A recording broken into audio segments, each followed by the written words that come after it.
moving into the bypass area. The dam is over there on our right. You can't see it from here, but that's going to be in the middle of the bypass. It'll be completely lost. And over here on the left is the old growth trees, some of them over 100 years old, I would say,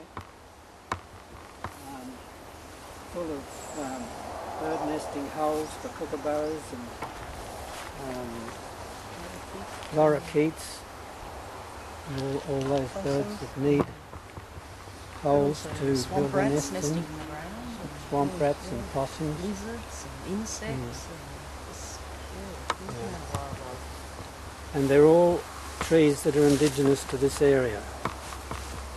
There are 3 or 4 different varieties, aren't there, Joyce?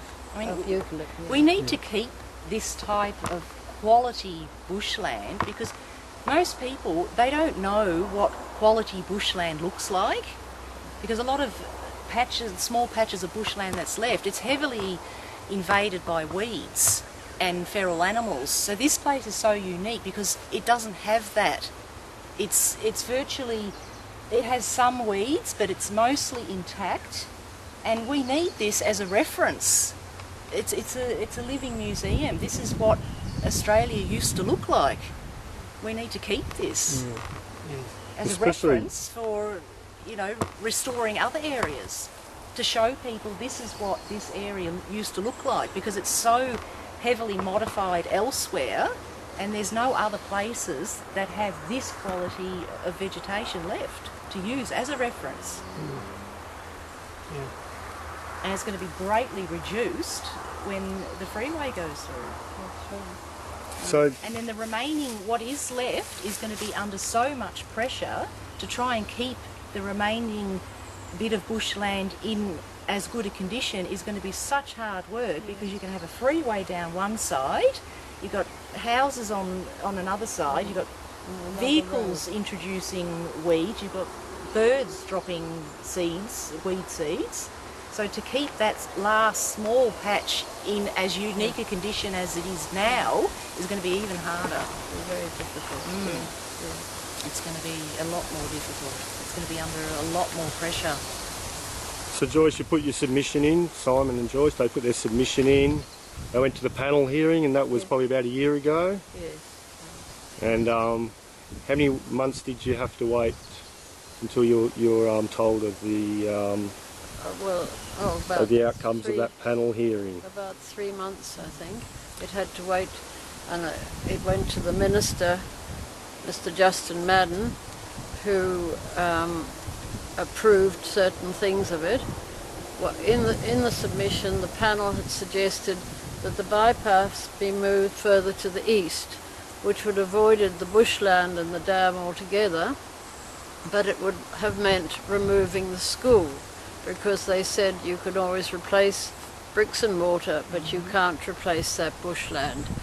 But Justin Madden said he wouldn't do that, so from then... They also looked at tunnels, the possibility of putting tunnels in under the bushland, but that was considered too expensive.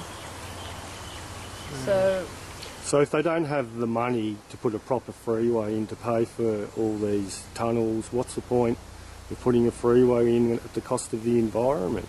Well, it doesn't make any sense. No. No, we've already got plenty of north-south roads, as Eric said. So the panel decision was to shift the route and save this bush. If possible, they said. So here we've got the Brumby government ignoring the decision of the panel and just putting it through anyway. Well, to me that sounds like that our Premier is not listening to what the people want. Well, that's true. And that we're being dictated to. Absolutely. I mean, the government, in a way, is breaking its own rules. There are laws in place to protect native vegetation, but those rules are being broken in this situation. The government's own rules are being, ignored. So where do we, the protection of other areas? There is no protection really. If it can happen here, it can happen anywhere. Well, the property is covered by Heritage Victoria, which means that anyone who tries to develop the land has to get a permit from Heritage Victoria, and that's what the government is doing at the moment, to get a permit to build a freeway through this To take the priceless heritage bushland.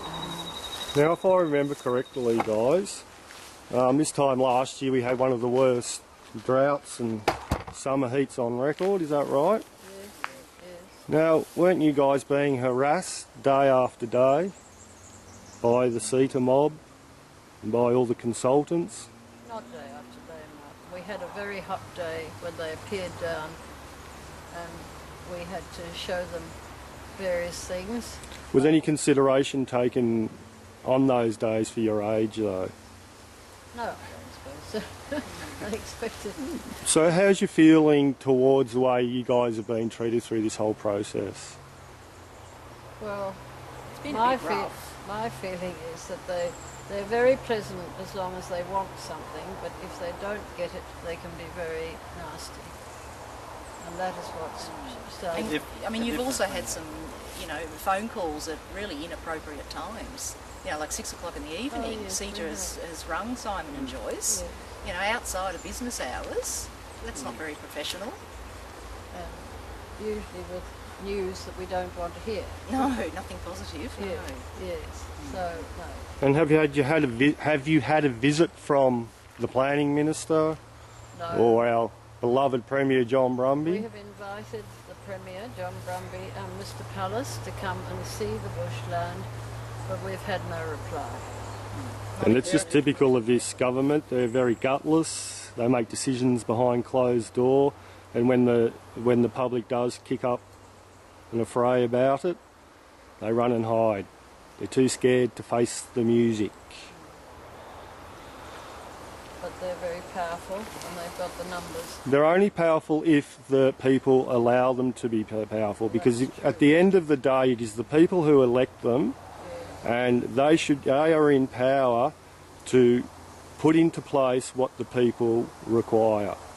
And what we're seeing here is a total dictatorship similar to the Kennett government of the 90s.